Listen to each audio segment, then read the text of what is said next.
Good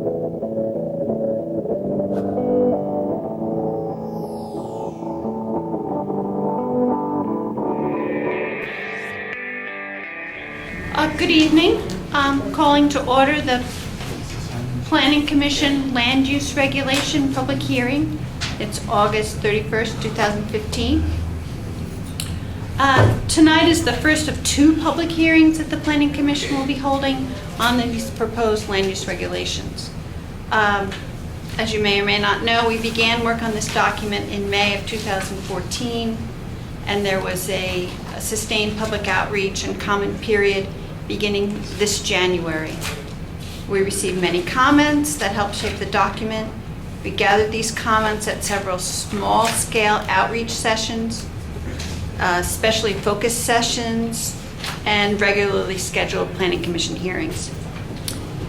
meetings. It has consumed the vast majority of our time with the Commission, and it's been supported by the planning staff and our consultant, Randy Saxton. At this hearing tonight and the second hearing on September 9th, we will be inviting additional public comment. The purpose of tonight's meeting is to receive comments. We may only clarify intent or technical aspects of the regulation at this meeting. After the September 9th hearing is closed, we will consider all the written and oral comments we have received and make any further comments that we deem necessary. Following the revisions, the proposed land use regulations will be forwarded to the Select Board. As you know, the authority to adopt the land use regulations rests with the Select Board. They will schedule and conduct their own public hearings on this matter, most likely in October. The public hearing was warned in accordance with state law. Sue, can you please review how this meeting was warned? Sure. On August 14th, we sent a copy of the bylaw, the hearing notice, and the Planning Commission report to all of the neighboring towns, as well as the Windham Regional Commission and the state. It was also, the hearing notice was posted in the Brattleboro Reporter on August 15th, and on August 14th, it was posted in 3 required places in town. It's posted in the town clerk's office, posted at the library outside of our office, which is the planning department, and also at the Kids Meeting Center. So that's actually 4 places. Great, so thank you. That meets the state's requirements. Now, before we open up the hearing to public comment, I would like the planning staff to give a brief overview of these regulations. Ron and Sue? Good evening, my name is Rod Francis. I'm the planning director for the town of Brattleboro, and I want to give you a brief outline of the process behind the development of Brattleboro's draft land use regulations. This has been prepared for tonight's meeting, and basically it's an outline of the process that we employed. So prior to commencing work on the new land use regulations, the department and the Planning Commission conducted an extensive outreach process as part of the 2013 town plan. And in that process, we identified through outreach what the community's values and aspirations were for Brattleboro as a whole, and in particular identified ways in which there was a potential mismatch between our current regulatory settings and the future that we saw for ourselves. Became clear in the process of developing the town plan that the land use regulations that the town currently has in place are out of date and inadequate to ensure the kind of development that people in Brattleboro would like to see. The last major of all was the late 1980s, or the early 1980s, I should say. It probably dates in terms of its text and its approach from the mid-70s. There have been endless duct tape kind of amendments, often required at the behest of either change in federal regulations or state regulations, and many local level concerns and responses. So the document had become very large and unwieldy and full of conflicts and contradictions that made it difficult for people to get a clear sense of what the development pattern should be. The other things that have changed dramatically are the understanding of the kind of development that we're having in town and what we'd like to see happen here, and also a question about what the best current practices are in planning and development and how well our regulations reflect that. And lastly, there's been substantial change again in federal and state statutes and regulations, and in fact, as well as case law.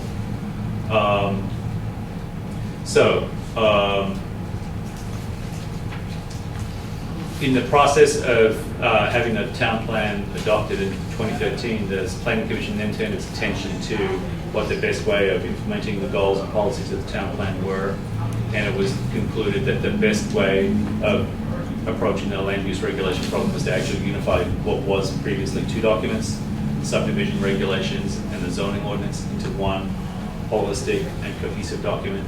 And so that's what we're presenting here tonight.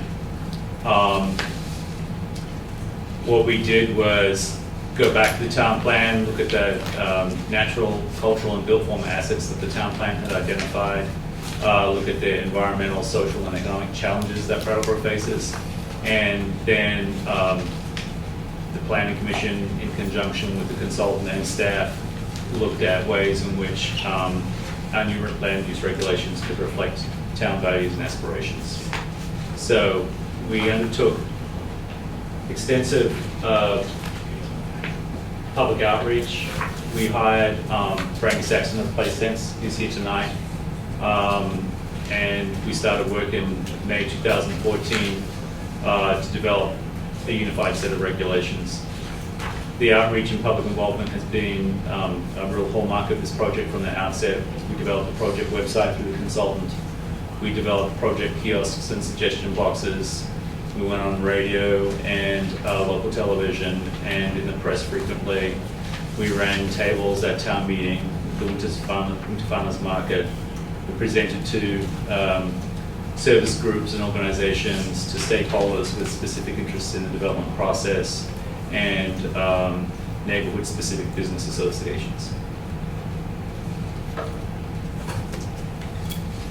The goals of the land use regulations are to encapsulate the smart growth approach to future development. By this, planners and government agencies mean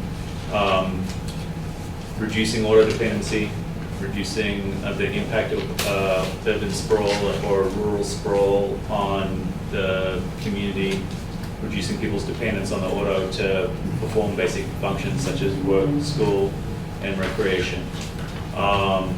To improve the sustainability of Brattleboro through clear land use decision-making processes with given regard to energy efficiency as well as access. To be fiscally responsible and develop the grand list, as it were, so improve the value of Brattleboro's built form that already exists without stretching municipal resources by adding new development to the fringe. To enhance the cultural and physical and social assets that we already have, protect the environment. A key one that often gets overlooked is to protect the health and safety of all residents, workers, and people who depend on the built form for their survival, which is most of us, and then improve the quality of development. So in doing this, what we've come up with is a series of changes to the zoning map, which we'll move to in a little while. We've reduced the overall number of zoning districts. We've made adjustments to almost all of the boundaries. We've made the distinction between districts more clear, so that the future development patterns of each district will stand on their own, and the integrity and the character of those districts will be enhanced. We've used a broader set of use categories consistent with the changing attitude towards the combination of uses. So there are many more uses allowed in many districts. What we've tried to do is mitigate the worst side effects of any kind of development through stricter standards, performance standards and other standards. We've got more specific design, engineering, and technical standards to help ensure adherence to the overall purpose of the regulations. We've got, as I just mentioned before, the two sections, two different documents are now blended into one. We've got a different organizational structure for the document that takes advantage of national best practice. It's modeled on a code that's supported by the American Planners Association. It follows a rigorous process of definition of uses and districts, and it's been modified for Brattleboro's use extensively, particularly by the work of our consultant. And it's a contemporary document in every regard. It's meant to be mounted on a computer. It works as a searchable PDF. It's in color, and it is richly illustrated with clear diagrams demonstrating to the reader what our expectations and standards actually are. All this is in stark contrast to the pre-Word 98 version of the document that we currently live with. So we also have changes to review processes, in particular the plan unit development requirements, waivers, and subdivision standards. So, as way of explanation for the background, Brattleboro's code is a so-called hybrid code.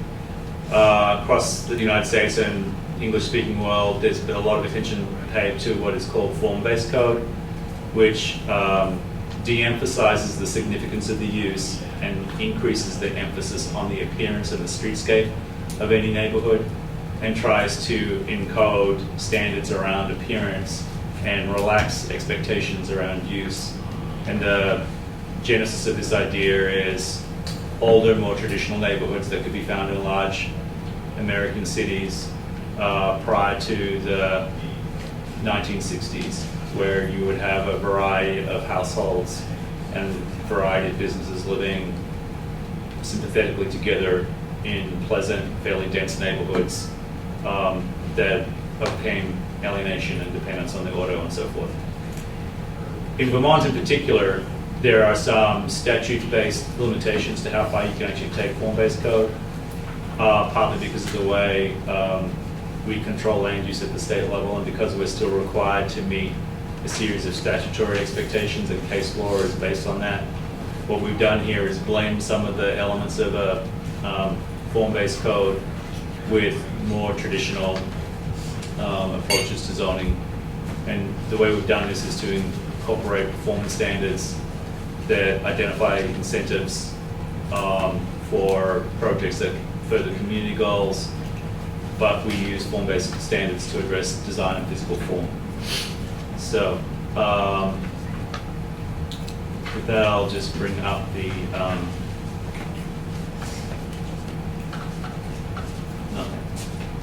just one moment. Let me take this interruption to mention that if you haven't signed in, there's a sign-in sheet over there. There is a sign-in sheet in there.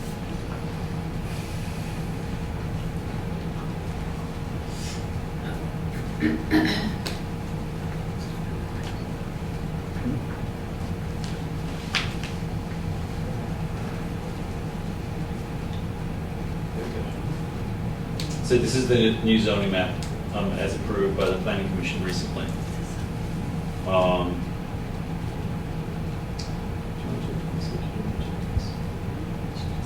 I think the easiest thing for us to do is just to sort of leave it sit here, and people have got questions about it. In very broad terms, this western half of the town remains predominantly rural. That's the darker of two greens. This lighter kind of fresh grass green is the rural residential. You'll see a spine of development going out on the Route 9 corridor through here. This is the pink here is the village center for West Brattleboro Village, surrounded by residential neighborhoods, and further out by rural business and more rural, more residential neighborhoods. Further in, basically east of I-91, you've got a more complex combination of uses, basically associated with traditional neighborhoods, but some minor increases in certain districts and the simplification of others. So a slight increase in industrial, a dramatic simplification of the number of zoning districts along Putney Road, and the introduction of a new zoning district called Waterfront, which you'll see through here. with frontage on the West River and then further down on the Connecticut River, and then parts of the Whetstone. And that's to signify the asset, the natural asset that is Brattleboro's waterways. So I'm happy to take questions on that later. Okay, so we'd like to take any public comment now. And I'd like to just tell you a couple of procedures that we've identified. All persons wishing to be heard will sign in at the sign-in table. If you have not done so, please do so now. Everyone will be given an opportunity to be heard. All comments shall be made from the microphone. Any individual making comments shall first give his or her name and address. In fairness to all in attendance, each person will be given the opportunity to address the Planning Commission. Please keep your remarks brief. I will recognize people in turn. Everybody who wishes to speak will do so before any one person speaks a second or multiple times. As I mentioned previously, the Planning Commission will not be debating or deliberating on your comments tonight. We will answer clarifying questions as needed. Before I accept public comments, Sue, are there any written materials that have been submitted or anyone that wishes to submit without speaking? I received about five letters via email. You all have copies of them. Just really briefly, one is from Edward Toomey regarding 82 and 84 Linden Street. That's zoned residential neighborhood, and he's requesting that it be mixed use based on the driveway right-of-way and the historical uses of the properties as commercial. There is an email from Deb Hicks of Fast Investment, concerned about the waterfront designation at 94 Vernon Street, and feel that an extension of the urban center would more accurately reflect the current and traditional use of the property. There is an email from Pierre and Ellen Capy, who concerned about the conditional use of wood products in the rural zoning district. There is an email from W. Neil Manders, Ames Hill Road, with a concern also about the wood products establishment and the impacts on the rural district. Also of the exhibition, convention, and conference structure use, fitness, sports, gym, or athletic club use, and air transportation facility in the rural zoning district. And then also an email from Brian Tyler and Jill Stahl-Tyler with concerns about those same uses, the conditional uses of wood products establishment, exhibition, convention, or conference structure, fitness, sport, gym, or athletic club, and air transportation facility in the rural district because of the impact on heavy traffic, the purpose to protect, remote, and relatively inaccessible rural lands from fragmentation.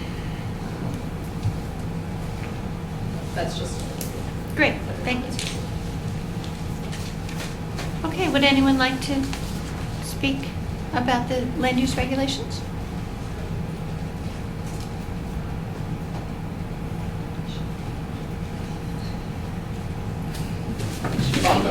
Let's start it off. Please. Why not? Let's start it off. Okay, I have Tim Cuthbertson, resident of Brattleboro. Address? 146 Western Avenue, Thank you. right on the main drag, that yellow area. Actually, I'd like to, what was just referred to as a hybridization or a hybrid zoning code is, I would like a little more explanation of how that's balanced.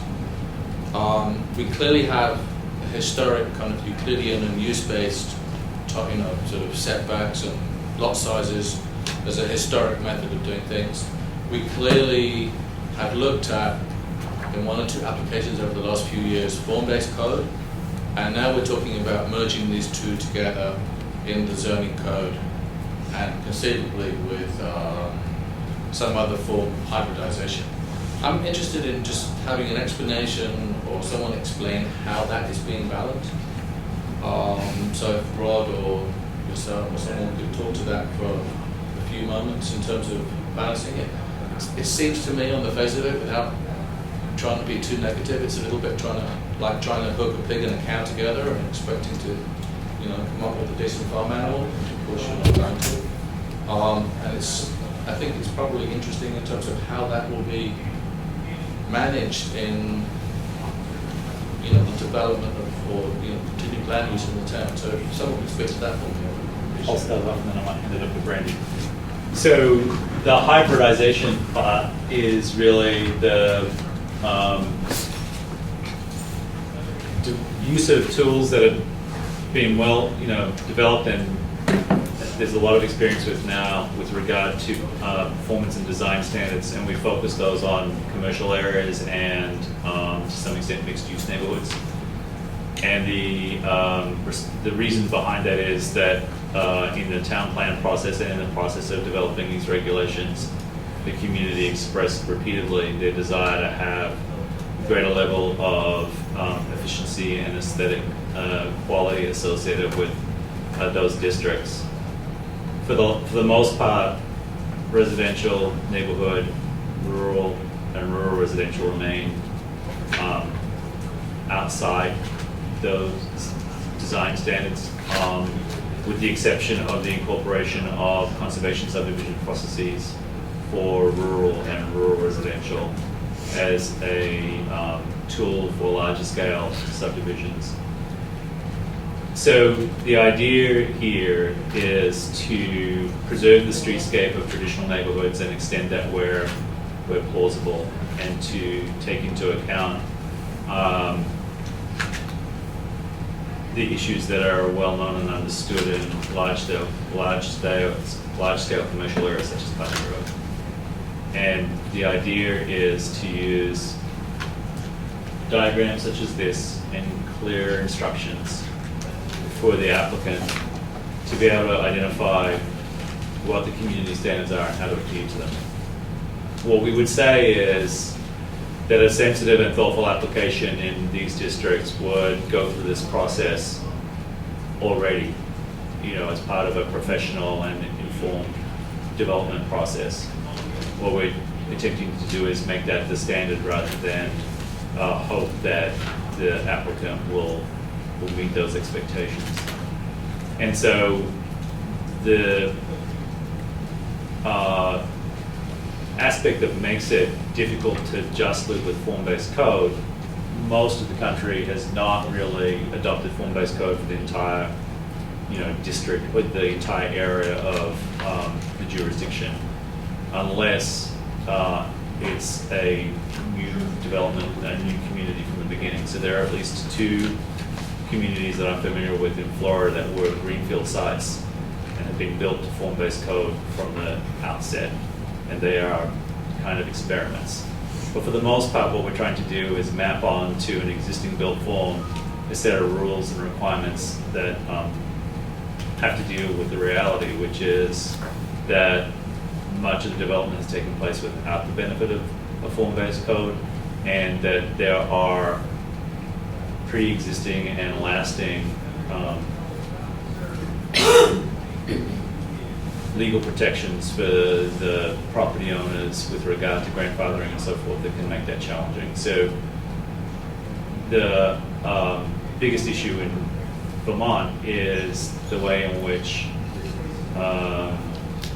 site plan review and other tools are woven into statute and make it really difficult to abandon the traditional structure of a zoning document. And so for the most part, Vermont communities have not have come up with a hybrid code. So this is the common practice in South Burlington, other parts of Chittenden County, and other parts of the state. And Brandy can talk to why communities choose that route and what they've come up with.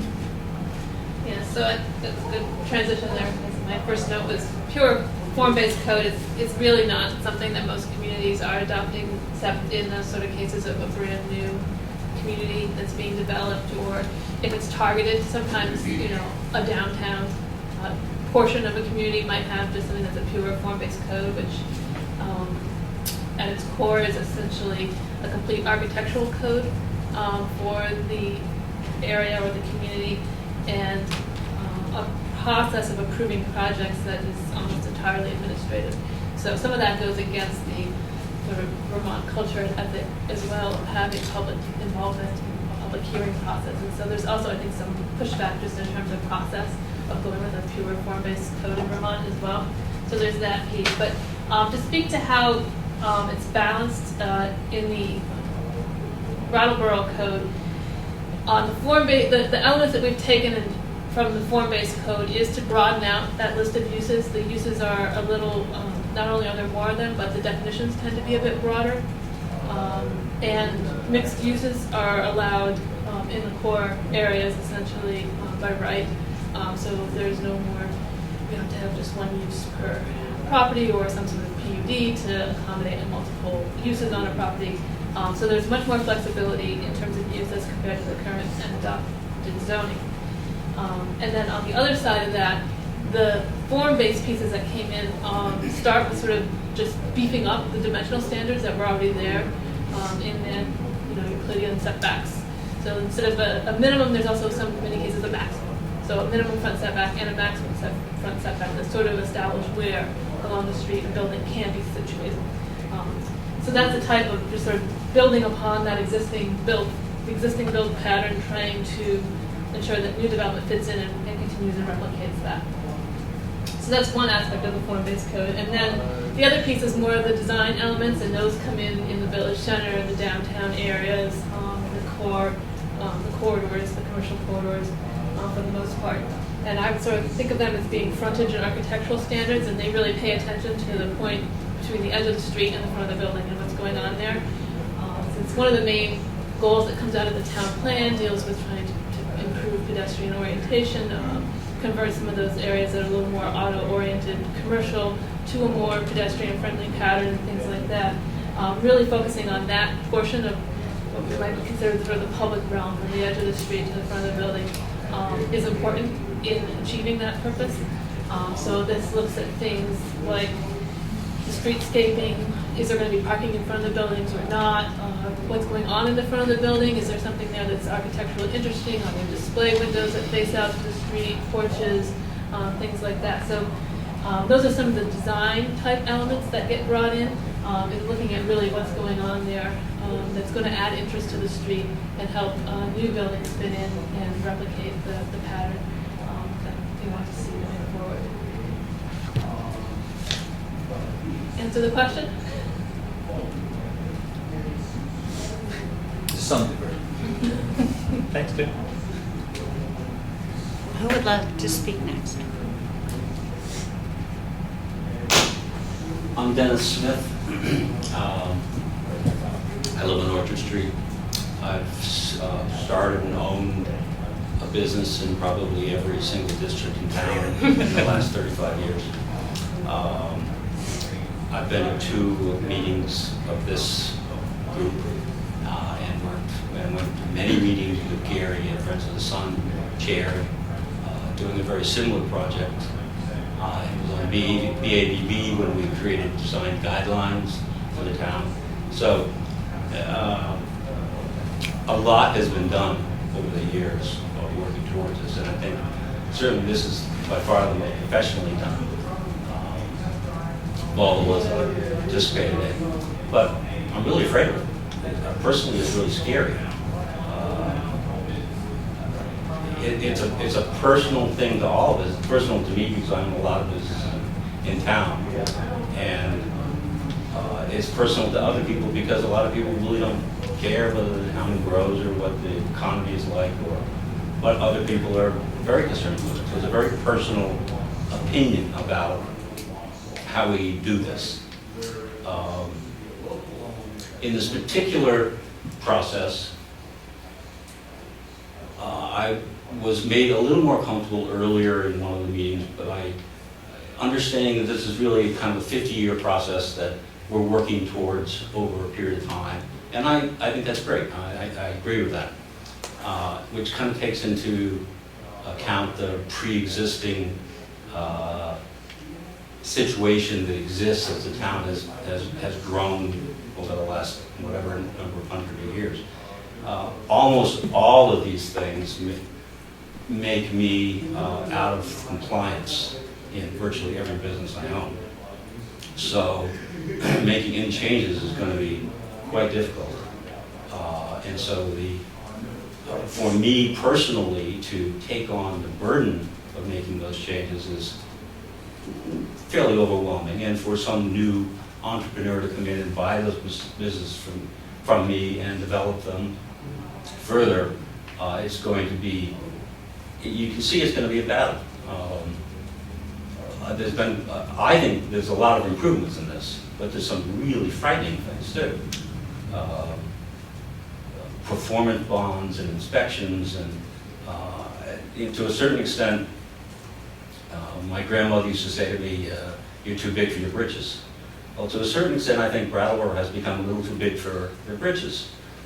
This is a very professional process that we've gone through, and it's somewhat helpful, but did we really need to do it? Did we really need to spend that much money?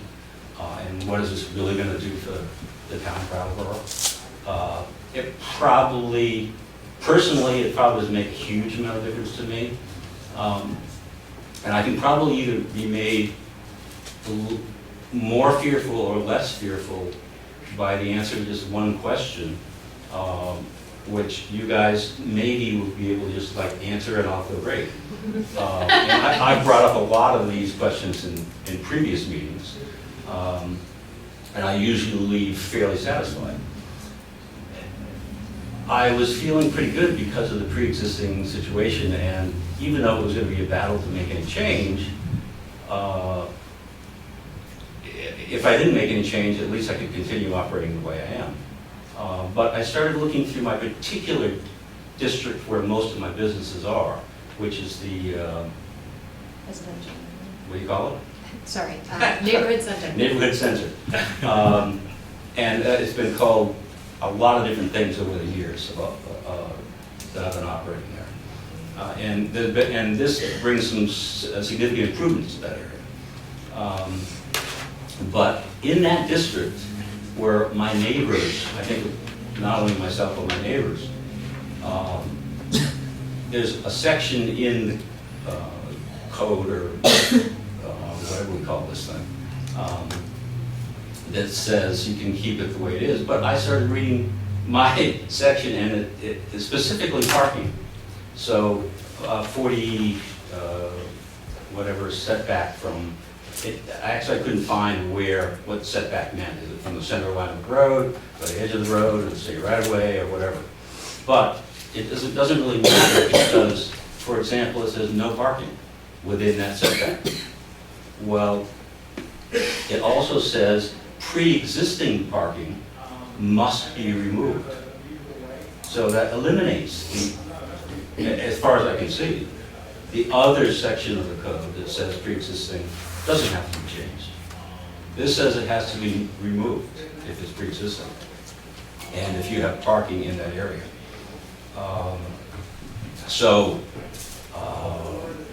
Myself, Brattleboro Tire,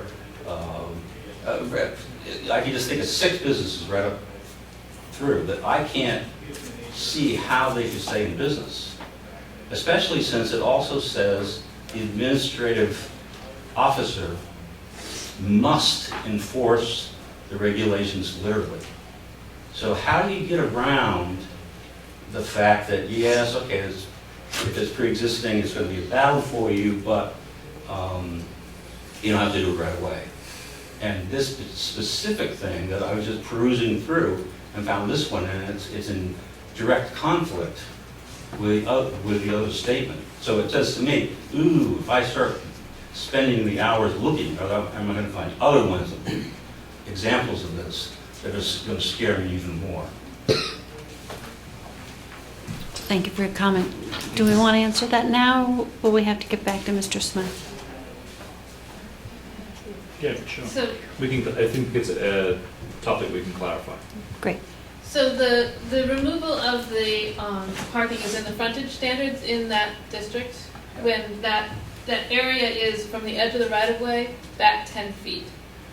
from the edge of the right-of-way. So that's the area from which parking would have to be removed, and the point at which it would have to be removed. 10 feet? 10 It feet. says 40 feet. 40 is the maximum, 10 is the minimum. So it's the minimum front yard setback here that we're trying to get back to being grass. So the right-of-way, the state right-of-way on Route 9, for example, is 20 feet? I'm not sure exactly. On Putney Road and on Route 9, it's more than like 25 feet from the center line. Okay, 25 feet, So- plus 10 feet, 35 feet. That's pretty much the front of most of those buildings. And most of those buildings depend on their parking being, that's the only parking they have, period. There is no parking. Some of them can park out back, but not really. Some of them cannot park out back at all. And there is no allowance for pre-existing on that at all. I mean, it says very specifically, parking must be removed, and the administrative officer must enforce these regulations literally. So the point at which that provision would come into play would be when there was a project that was going to trigger a major site plan review. So that you'd have to go look at the standards for what constitutes a major project requiring major site plan review to understand exactly when that would come into play. So the building can be there, the parking can stay as it's configured, and to some degree it can continue, it certainly can continue for its current use. And there's opportunities to make small changes to it, depending on the particulars of the use and what wants to do before you would trigger that major site plan review. But if you were going to do a major renovation of the building or need to get a conditional use approval from the Development Review Board, those are the points at which that major site plan review triggers. Okay, but it doesn't say that. It says very, very specific words. It says Pre-existing parking must be removed. yes. But the sentence that opens that up says, the following standards apply to development in this district that require major site plan approval. So all of those frontage standards only come into play with major site plan approval. And that's the case in all of the districts as well that have this type of language. The definition of major site plan review is the same as it was before. Liz, Yeah. can you, Not exactly. Tim? I need you to be at the microphone. I'm happy to know that. Go ahead. Oh, Well, we're well, not. well, well, Yeah, we're not going to allow someone to speak until everybody else has spoken. Sorry. What's it? Okay. Just get it on the mic. Well, I don't, you'll have to show me that. I will. I've read it and I don't see that. It's But the at opening same- sentence essentially in that section, in that frontage standards section. So if you're looking at it in yours, it's 224D. 224D. Yes. So there's actually something in there that would stop the administrative officer from coming in and, It would only apply if you're having a major site plan.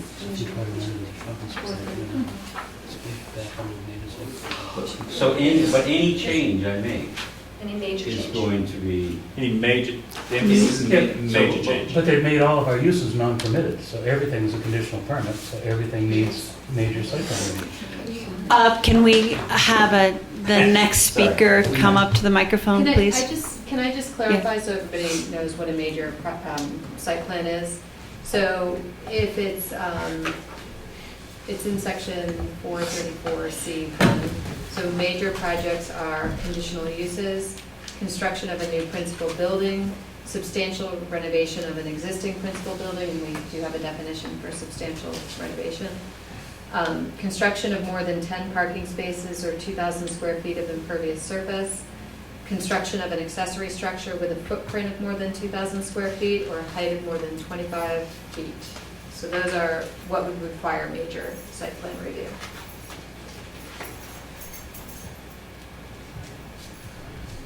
Okay, how about the next speaker? Michael?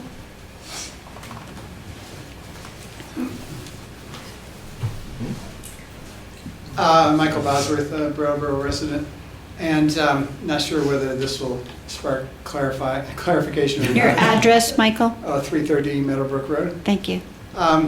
So I currently live in a rural residential zone, which is on the west side of Meadowbrook Road. before you get to Orchard Street. And with the proposal, my house would be shifted into the rural zone. And so it strikes me when I've seen this proposal, it's sort of like a broad brush approach that, all right, let's put everything west of Meadowbrook into the rural zone. But if I look at all the uses on Meadowbrook, at least the ones that are south of its junction with Orchard Street, seems like both sides of the road are quite similar to each other in that you have a house every so often. And in fact, some of the lots on the east side are larger than the lots on the west side. So I'm not quite getting why this makes sense. I heard what was brought up tonight about the 50-year sort of plan, but over 50 years, are those houses on the west side of Meadowbrook going to become farms? So I'm not sure what the purpose of switching my house and other houses on the west side of Meadowbrook into the rural zone is. So I guess my input is that I'm not comfortable with it. Whether you have clarification on why. We can clarify. This one's actually pretty Great. straightforward. So the previous zoning district map did not use roads and streets as boundaries. It used sometimes parcels, or parcel boundaries. And so frequently it was the case that, particularly with large parcels in districts such as yours, a parcel could be more than one district. And so the solution was to use GIS to make the boundaries actually the right of way. And so in some instances it was a call as to whether you would go, in your case, much further west and keep a much larger area in rural residential, or whether the character of the neighborhood was such that it could be justified that it would become rural. And so, given that it was only one parcel at that point, even though there are sometimes large parcels on your road, it was felt that the character of the area was more consistent with rural than it was rural residential, given minimum parcel sizes and so forth. So in fact, that's why you are now in rural, as shown on the draft zoning district map, rather than rural residential. So the nature of some of the parcels on the eastern side of the road are also quite rural in nature, and Right. sometimes larger lot sizes. And I would also say that the changes that were made to the residential density and how land would be subdivided in both rural districts, some ways eliminated the need to have that, I think it was maybe 400 feet or something like that the rural residential district went deep on the western side of the road there. And that was done to accommodate letting people put houses down by the road on smaller lots than they could in the rural district, but the changes to how subdivision can occur and those dimensional standards for lots has really sort of eliminated the need for that technique to be used to accommodate those. So from a point of view of setbacks and lot sizes and such, it shouldn't be problematic for the residential property owners whose houses like yours were in rural residential are now in rural,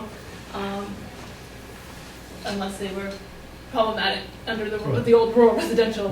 I don't foresee there being new problems from that perspective for those lots. So that was another reason for, and also the keeping all of as much as possible lots in one zoning district.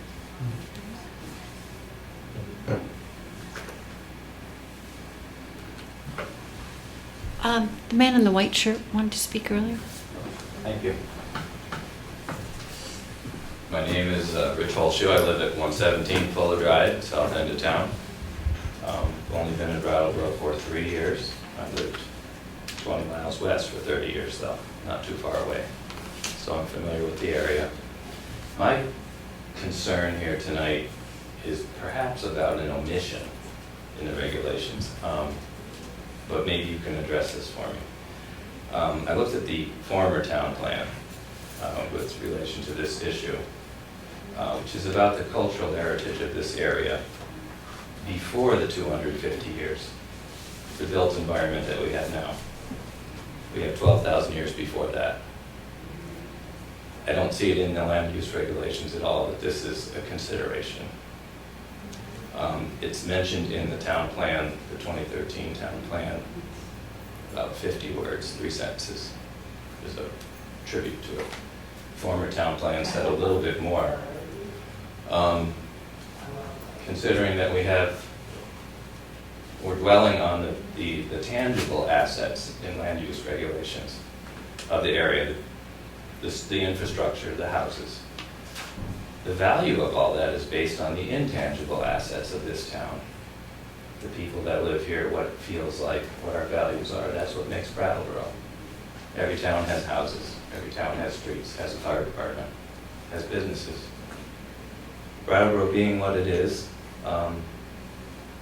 sitting on top of the land that was called Lachoix, with the Abenaki people, 12,000 years. I would like some consideration, if possible, to be given to that. Usually this is called archaeological. These people are still alive. But we're walking in over the graves of the settlements of tens of thousands of people here. You can go into the Vermont Phoenix and Brattleboro Reformer and read about skeletons being dug up on Main Street, Presby Leland granite plant, the retreat meadows, they're everywhere. Dennis knows about the petroglyphs in the meadows. Underwater, they're being saved. So maybe that's a good thing. I just would like to request that perhaps the commission keep that in mind. I appreciate the work that the Commission Planning Services have done. I've served on the Planning Commission myself. It's not a lot of fun. This new document is not nearly as much of an eye glazer as the old one. So, We'll take that as high praise, thank yeah. you. No, that's look at the colors.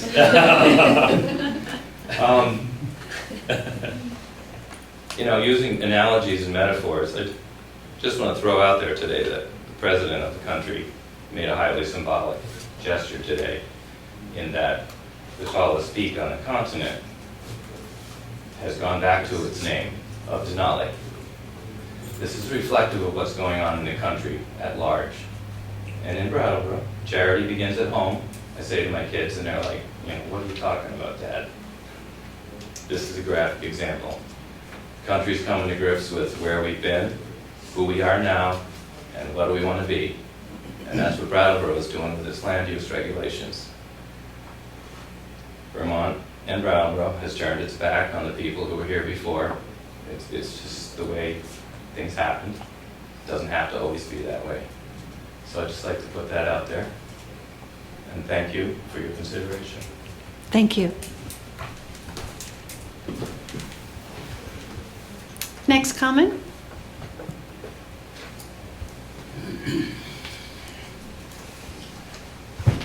My name is Mike Lachoix, from Brattleboro. I've been developing here since I was 18 years old.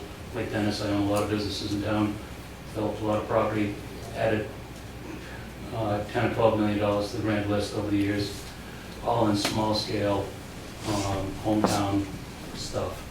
Under these regulations, and my daughters run my business now, we'd love to continue to invest in Brattleboro. I can tell you, under these regulations, there is no way that we can invest another dollar here. I can't meet these standards. It requires an engineer just to start. There's a $20,000 or $30,000 entry fee for anybody that wants to develop anything commercial in town under these regulations. We have some of the highest paid jobs in town, all of which, under this ordinance, will be unpermitted, be a conditional use. In order to do anything different, we'll be stuck with the loss of our front yard parking, for instance, which will put us out of business on its own. It's sad to see this zoning going in this direction. If you look at the commercial district, it's been cut in half in size. Instead of being commercial, it's going to be neighborhood center, all of the commercial uses that are in neighborhood center now are no longer permitted. Everything's a conditional use. And I just don't understand why at least the pre-existing stuff isn't allowed to just stay as a permitted use. In addition, looking further up Putney Road, we're at, by the way, 50 Park Place, 668 through 698 Putney Road, and 13 through 1358 Putney Road. Some of our property's been changed to the neighborhood center. What hasn't been changed to neighborhood center has been taken out of commercial and changed to industrial.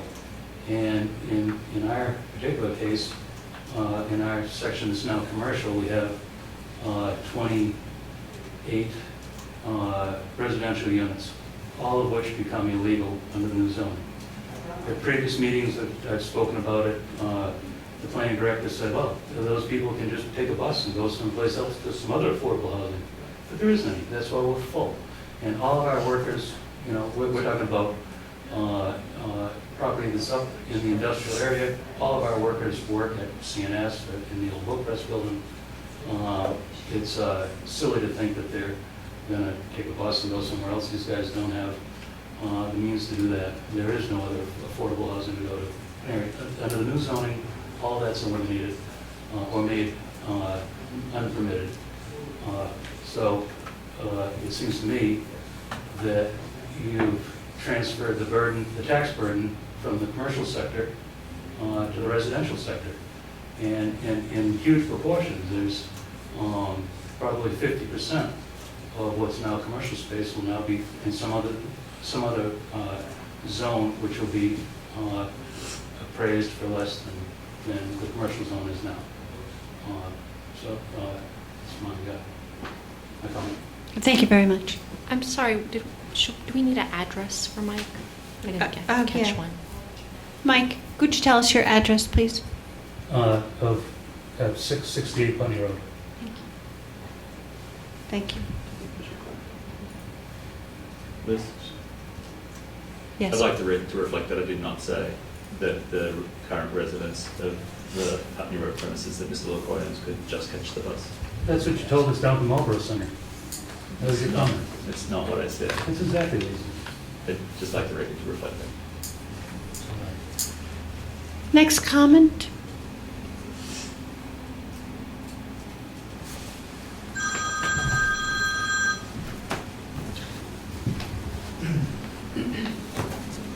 Brian Tyler, Ames Hill. But I don't want to speak to my email, essentially I want to speak to our property on Canal Street. I think when I looked at the new map, currently our property's 165, 183. Oh, now. before you start, Mr. Tyler, could you give us your address? I think you just looked 611 at it all. 611 Oh. Ames Hill. Yeah. I'm sorry.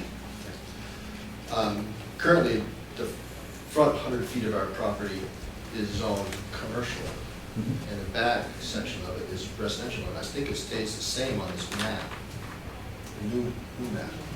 Let me blow it up. I was under the impression that was going to change, because it really limits us to in future for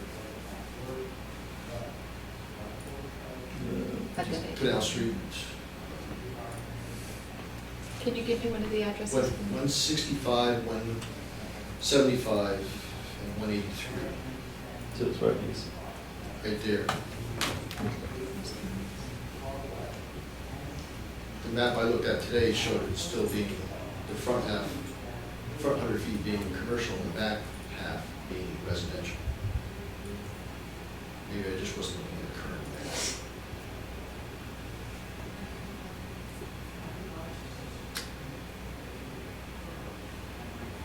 Were you looking at maps online? Yes. You were probably looking at the current zoning. In the proposed zoning, the entire parcel would be in Everything's the, changed.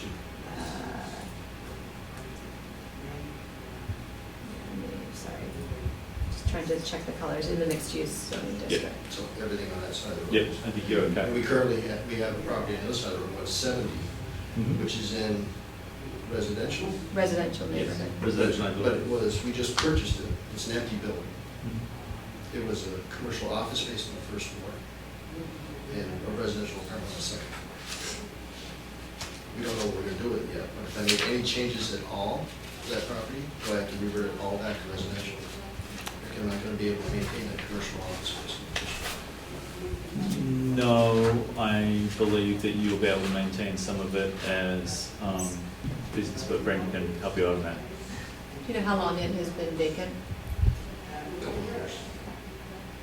So we are allowing small office space up to 2,000 square feet in the mix, or in the residential neighborhood, with a dwelling unit. So if you have the apartment, you can have the office space, like certain configurations. It is a limited size for the office use. Brandon, didn't we take out the 2,000 square feet? Not there. No. Okay. It's limited to it's, on Western Avenue we did, where we're larger. Right. Yeah. So that limitation for an office use in the residential neighborhood of 2,000 square feet doesn't apply on Western Avenue east of Interstate 91. That was after a discussion of sort of the existing buildings there and there being larger than that amount of space. I don't believe the first floor of the building you just bought exceeds 2,000 square feet. But there was, the entire first floor was used and a portion of the second floor was used, so I'd have to add that up. You've got a maximum of 2,000 square feet. I'm not sure what the first floor area is, but I doubt it's even 2,000, right? Not just the first floor. Right. So the current configuration may work.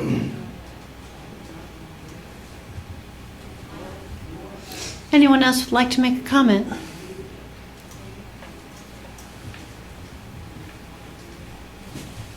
Kim Smith, I am a planner at the Windham Regional Commission.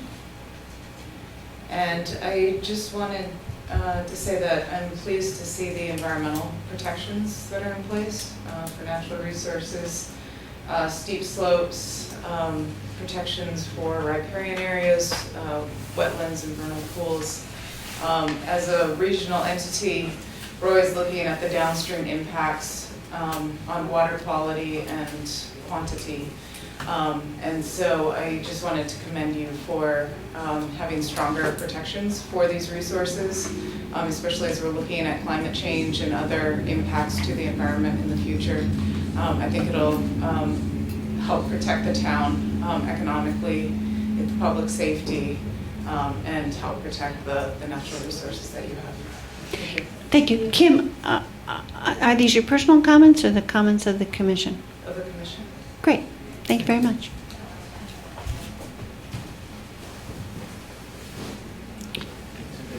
Anyone else? No. I have nothing to say. I think that's everybody. Our letters were already previously read. Yeah. Anyone who's made a comment like to make another now that everyone's spoken? It goes around and around and around. This one, you know that list. Yes. It's only 7. You're not getting out that early. You'd just be starting, Tim. Yeah, no, I haven't even started. So I'm somewhat concerned by Mike Lachoix's comments. Can I have a statement from somebody whether we think this zoning code is going to make it more viable economically as a community, simpler and less restrictive to develop here, and sustain our weak economy that we have right now, or whether this code is going to make it more difficult. What I heard from Mr. Lachoix is that the top end of town and some of these changes are clearly going to make it more difficult. What I heard from Dennis is that sections of the lower end of Putney Road are going to lose their parking and therefore will become unviable as businesses, or if not unviable as businesses, when you come to sell or go for a major change or major site improvement, it's going to be untenable. So we're impacting business in this community in some sense. I haven't studied it in great detail, but as an overall, you know, this gentleman here has just come and talked about a small section of Canal Street that may or may not be residential or mixed use. In fact, it is he's just been told residential, but there are relaxed uses or mixed uses in even the residential section. And again, I haven't attempted to assess that, but it's of paramount importance to me as a resident of this community that we don't implement a set of zoning regulations that start to restrict the economic viability of the community. These regulations should strongly encourage economic development. You know, when we limit the mixed use, I mean, Canal Street is a, you know, as far as I'm concerned, it should be mixed use all the way down. It's a commercial street. Why we decide that some portions of it are going to be residential only, unless of course they are 100% residential right now. But even so, they should be encouraging mixed use. So can you state, or the commission state, or maybe Rod state, that we think this plan is going to encourage economic development and sustainability of our community? Well, Brad already said that in his preface, but I missed it. I was here Yeah. for the lot of Oh. That's right. So, sorry, so I'm walking away. You can assure us, you can assure the residents of this town that this zoning code is going to encourage economic development and increase the economic viability of the town. Categorically. Because that's what I need to hear. I think that's an That's unreasonable request. You unreasonable. we can't assure that the zoning we have now is going to absolutely create a better economic Well, then is it going- situation. Can I finish? Tim, let me finish speaking, please. You know, we've spent a lot of time, and we have had, you know, we're all residents of this town, and we've had the same concerns that you guys have brought up. And so we've painstakingly kind of gone, you know, through each little thing. And I think a lot of the statements that, I'm sorry, the gentleman behind you said are not actually based in the reality of how the zoning would play out. It's the same thing that Dennis pointed, you know, his assumption about what would occur with the parking was an incorrect assumption because... Not really. Major site plan was. Major site plan review changes it. Right, You right. clearly stated that. Any change of use on that area will be a major site plan review. Just been stated by this lady here. So, I think Dennis is correct in his assumption. You may see it differently, but I think Dennis is correct. I heard it. I would side with Dennis in that particular case. I'm very familiar with existing codes. 9 years on the DRB makes me fairly familiar with it. And I would like to think, an existing code, as has been stated, is junkish, should have gone a long time ago, and it's been patched and taped up for years and years and years. And a lot of what's here is very positive, the bits of it that I have seen and I have read. However, overall, I would want to say that, you know, when someone like Mike Lachoix says, I don't think I can spend another dollar in this town putting in new business or developing, just the costs of this code are going to inhibit that. That troubles me. all right, let's have Rod clarify that Please, statement. thank you. And I'm sorry, I think, That's you know, okay. I just was feeling upset that as fellow residents of town, we had to assure something because I wouldn't ask that of you. So let me just remind you, the role of the hearing tonight is to collect comments from the public, and we're happy to receive them. It's not to engage in a back and forth about the certainty that you're seeking about what the effect of the land use regulations is going to be or what the precise outcome is going to be. What I can do as a mechanism for clarifying the way the draft land use regulations were put together and what the tasks were that the Planning Commission undertook was that, in fact, the purpose of the new land use regulations is to contribute to sustainability, including fiscal responsibility, and that it was understood that by improving the quality of development, protecting the environment, and protecting health and safety of the residents and business owners of the community, that in fact it would lead cumulatively to an enhancement in the economic viability of the community. So that's a key goal of the regulations. But I want to be very clear, that doesn't mean to say that everything that's currently taking place will continue to be permitted, or everything that is not possible now will forever remain not possible.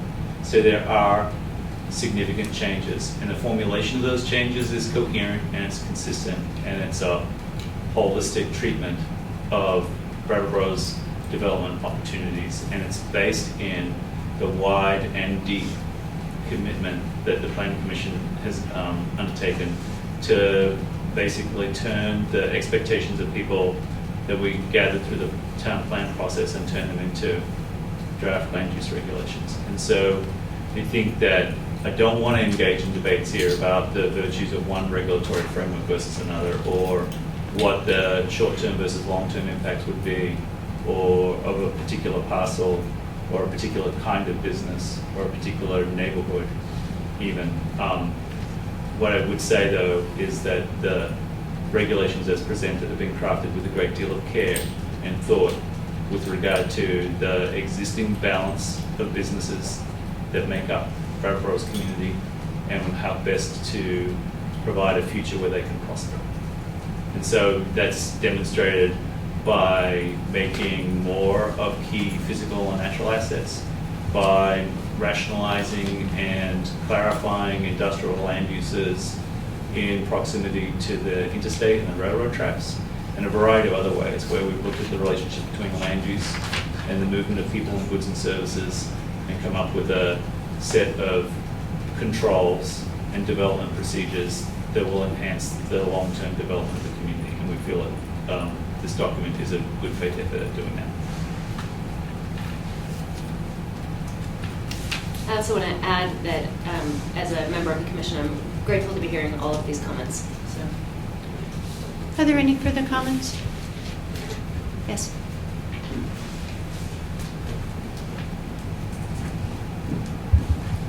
My name is Ellen Capy. I live at 169 Cubby Road, the rural district.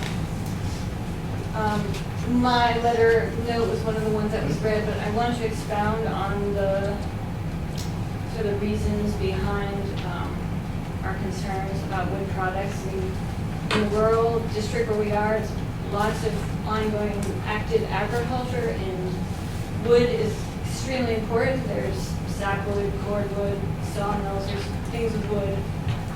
Somebody gave us a diary from 1937. Every day was something about wood. So wood is an integral part of where we're at, but this wood products establishment category is odd to me. It's really seems like an industrial thing. I mean, it says an establishment that manufactures wood products other than furniture such as lumber, plywood, veneers, wood containers, wood flooring, wood trusses, and prefabricated wood buildings. Manufacturing may include sawing, planing, shaping, laminating, or assembling wood products starting from logs or lumber. So this could be, urethanes. This could be, you could maybe make mobile homes. I don't know, but it's just, it doesn't strike me as sort of in keeping with the idea of wood in the rural zone. Thank you very much. Can I point out, just for those people who were concerned about the wood products use, that there are also some specific standards that go along with that are in section 306B that sets some limitations on noise levels for that use, and in screening and such for outdoor use, and address trucking concerns as well. So there was some recognition that at certain scales this could be a use that would need some specific What section was standards. that? It's in 306B. So there was a little more guidance there with regard to that use. Any further comment? I've asked the commission to consider having a residential overlay in that neighborhood center district and keeping the existing commercial uses as they are.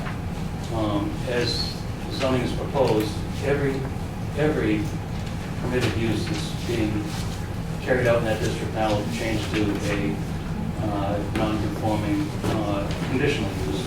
And each change in use will require major site plan review, which we'll all lose our parking. None of us can survive without it.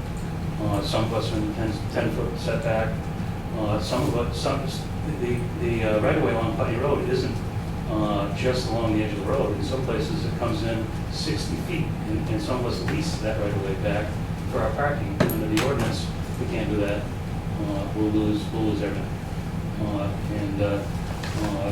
think that you should put as much commercial property back into the commercial district as you can. That's where the taxes are. That's what keeps the residential taxes low. Under the proposal, as I said, we'll lose 50% of our tax base in the commercial district by changing the zone. And I've certainly, myself and my neighbors, have all contacted appraisers, shown them what the conditional uses are. We expect huge decreases in our tax bill, and that's not fair to the residents. You should keep the commercial district commercial. Good regulation is great. I own the petroglyph rock that the gentleman spoke about, and without any of these regulations, we allowed a 100-foot setback from the rock for any development that will ever happen there, without being forced to. Under these regulations, we couldn't develop it. You're competing against Hinsdale, which has a really easy commercial zoning. They're looking for our merchants. All of our merchants want to be across from the Walmart Supercenter. You go to Keene and read their zoning ordinance. It's very simple, it's very certain, and money follows certainty. Under this zoning ordinance, everything's uncertain. You maybe have the right fenestrations on the building, maybe you have the right setbacks, or the right bump outs on the building, like are required in the neighborhood center district for redevelopment.